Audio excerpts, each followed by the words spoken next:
Bagian 34. Dilamar.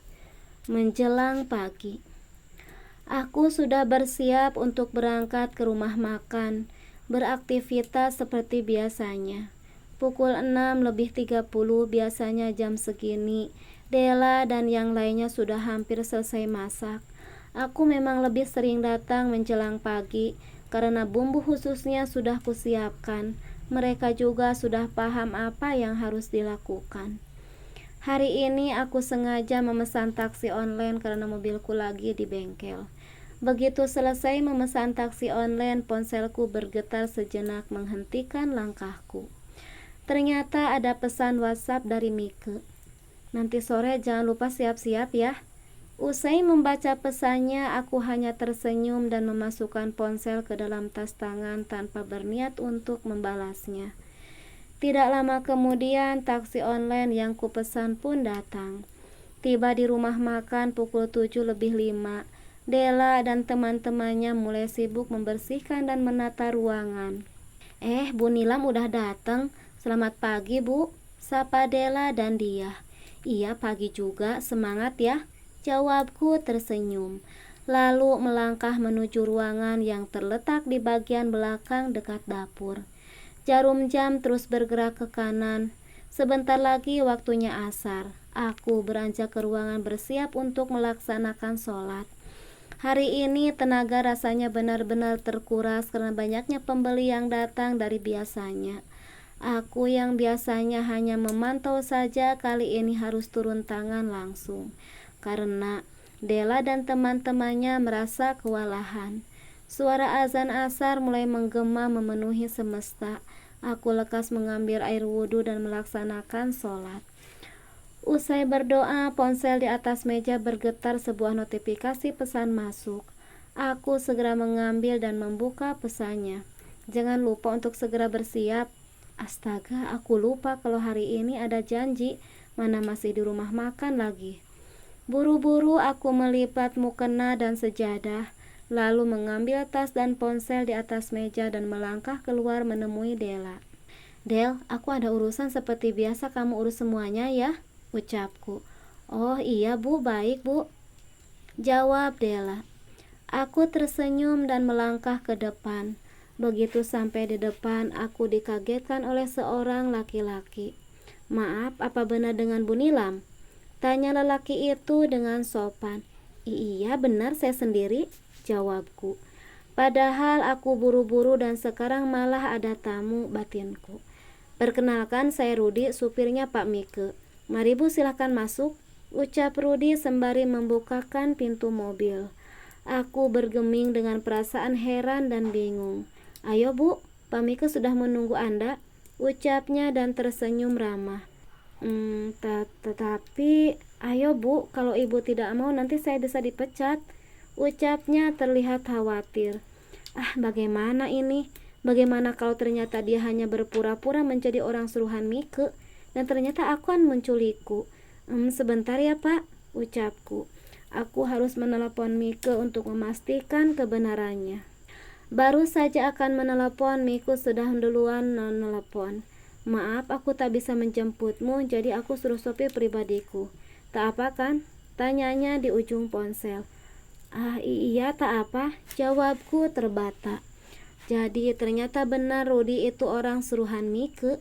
Aku sudah sempat suuzon. Astagfirullah. Baiklah kalau begitu, assalamualaikum. Waalaikumsalam. Begitu sambungan telepon terputus, aku menghela nafas dalam dan membuangnya dengan kasar. "Bagaimana Bu, apa kita bisa jalan sekarang?"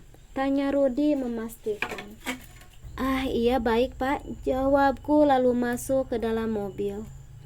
Perlahan mobil pun mulai melaju dengan kecepatan sedang. Aku sibuk menikmati pemandangan dari balik kaca jendela mobil, hingga akhirnya berhenti di sebuah tempat yang membuatku bingung. Salon kecantikan muslimah. "Mari Bu, silahkan," ucap Rudi tahu-tahu sudah membukakan pintunya. Aku yang masih bingung akhirnya hanya menurut saja. "Pak, kenapa kita berhenti di sini? Apa acaranya di sekitaran sini?" tanyaku penasaran. "Wah, saya kurang paham Bu, saya cuma disuruh aja buat ngantar Ibu ke sini," jawabnya. Tidak lama setelahnya seorang perempuan keluar dari salon tersebut. Mbak pasti Nilam ya? Ayo Mbak masuk. Ajaknya ramah sembari memegang tanganku. Lagi-lagi aku dibuat bingung dan heran, tapi hanya bisa menurut saja. Iya, jawabku kikuk dan mengikuti langkahnya. Setelah mempersilahkan aku duduk di kursi rias, dengan telaten perempuan itu mulai meriasku. Sebenarnya nggak enak juga sih habis dari rumah makan nggak mandi dan langsung dirias kayak gini. Hampir 1 jam akhirnya selesai juga. Aku pun segera disuruh berganti pakaian. Entah dari mana baju ini. Apa salon ini menyediakan baju juga? Terserahlah, itu tidak penting. Yang penting aku bisa berganti baju. Setelah hampir seharian berkutat dengan aroma makanan, keringat, dan debu, usai berganti baju, perempuan yang ternyata bernama Anissa itu mulai membantuku memasangkan kerudung. Tak butuh waktu lama, kerudung pasmina sudah terpasang di kepalaku. Nah, sekarang sudah selesai Mbak. Mbak terlihat sangat cantik, pujinya dengan senyum ramah. Aku yang melihat diriku di pantulan cermin juga dibuat berdecak kagum dengan keterampilannya merias diri ini. Lalu Anissa pun mengajakku ke depan. Rasanya aku begitu gugup membayangkan berada di antara keluarga Mike. Karena dia bilang hanya keluarga besar saja, sementara aku begitu keluar dari ruangan rias, ternyata Mika sudah menunggu. Begitu melihatku sejenak, Mika terdiam. Mata kami bertemu. Buru-buru aku mengalihkan pandangan. Tak enak juga dilihatin seperti itu. Bagaimana Pak Mika, apa Bu Nilam cantik? Tanya Anissa ke Mika. Iya, jawab Mika terdengar gugup. Bukankah semua perempuan cantik? Tanya Mika kemudian lalu tertawa. Mendengar itu seketika aku berdecak kesak. Dasar pria menyebalkan dan gengsian, batinku. Astagfirullahalazim, mikir apa sih aku? Tanyaku dalam hati. Sementara Anissa hanya tersenyum. Saat tiba di tempat acara akikahannya keponakan Mika, suasana sudah mulai ramai. Dekorasi dengan warna pink dan ungu menghiasi pelaminan kecil yang bertuliskan akikahan Aisyah Rahma. Aku begitu merasa canggung karena berada di antara keluarga besar Mika. Mika pun mulai memperkenalkanku dengan keluarganya. Mereka menyambut dengan hangat hingga membuat perasaanku terasa lebih akrab. Hingga perlahan rasa canggung itu mulai memudar. Acaranya akikahannya berjalan dengan lancar. Saatnya makan bersama. Mereka semua begitu baik, apalagi mamanya Mika ternyata seorang ustazah. Sementara papanya sudah meninggal. Mika adalah anak tertua dengan 2 adik perempuan yang sudah pada menikah dan 1 adik laki-laki yang masih kuliah di Jepang. Lam, panggil Mika. Aku yang tengah asik makan sate sejenak menghentikan aktivitas makanku. Iya, ada apa? Tanyaku. Bisa ikut ke sana sebentar nggak? Tanyanya serius. Mau apa? Tanyaku penasaran. Udah, ikut aja, nanti kamu akan tahu sendiri, jawabnya.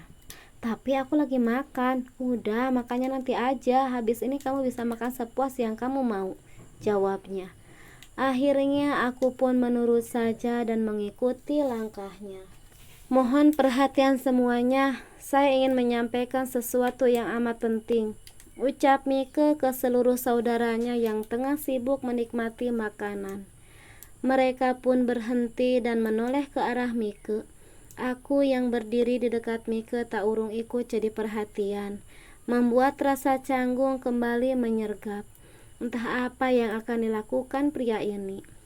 Mika nampak menghela napas dalam sebelum kembali memulai pembicaraan. Sepertinya ada hal serius yang ingin ia sampaikan. Nilam, will you marry me? Tanyanya tanpa basa-basi. Lalu mengeluarkan sebuah kotak kecil warna biru dengan bahan beludru di dalamnya. Ada sebuah cincin dengan hiasan permata berwarna biru. Aku yang tak menyangka hanya bisa ternganga sembari mengangkat kedua tanganku ke depan mulut. Tak percaya dengan apa yang akan dilakukan, yang sementara yang lain terus berteriak, "Terima, terima, terima," yang seketika membuat telingaku terasa berdenging. Bagaimana bisa aku memutuskan sesuatu yang begitu amat penting seperti ini, sementara di sini hanya aku sendiri? Setelah sekian menit terdiam, akhirnya aku memberanikan diri untuk menjawab pertanyaannya.